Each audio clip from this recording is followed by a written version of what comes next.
ఒకప్పుడు ఒక చిన్న అందమైన గ్రామంలో లిల్లా అనే యువతి ఉండేది. ఆమె మృదువుగా మాట్లాడేది, అందరితో స్నేహంగా ఉండేది. కాని ఆమెకు ఎప్పుడూ ఒక విషయం గురించి ఆందోళన ఉండేది. ఆమె సన్నని కాళ్ళు. ప్రతి ఉదయం అద్దం ముందు నిలబడి ఆమె తన కాళ్లను చూసి నిట్టూర్చేది. అయ్యో, నా కాళ్ళు ఎముకల కర్రల్లా ఉన్నాయి, ప్రజలు నన్ను చూసి నవ్వుతారు అని బాధగా చెప్పేది. ఒక ఉదయం ఒక అద్భుతం జరిగింది. ఆమె కాళ్ళు మాట్లాడడం మొదలుపెట్టాయి. హే లిల్లా అని ఒక చిన్న సరదా శబ్దం వినిపించింది. మాకు పేర్లు పెట్టడం మానే, నీకు నడవడానికి, పరుగెత్తడానికి, డాన్స్ చేయడానికి మేమే సహాయం చేస్తున్నాం. కొంచెం కృతజ్ఞత చూపవచ్చు కదా? లిల్లా ఆశ్చర్యంగా అంది. నువ్వు మాట్లాడగలవా? కాళ్ళు నవ్వుతూ చెప్పాయి.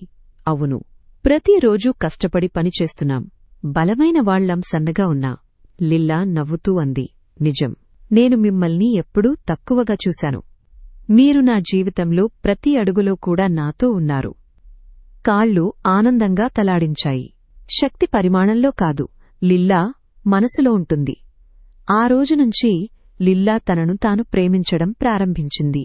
ప్రతిరోజూ నడక, ఆరోగ్యకరమైన ఆహారం, సంతోషకరమైన చిరునవ్వుతో ఆమె జీవించింది. గ్రామంలో ప్రజలు ఆమెను చూసి, లిల్లా, ఇప్పుడు నువ్వు ఎంతో అందంగా కనిపిస్తున్నావు అని అంటారు. ఆమె నవ్వుతూ చెబుతుంది, అందం రూపంలో కాదు, మనసులో ఉంటుంది. నీతి: తనను తాను ప్రేమించుకోవడం నేర్చుకో. మన దగ్గర ఉన్నది సాదాసీదాగా అనిపించినా అది చాలనిపించాలి.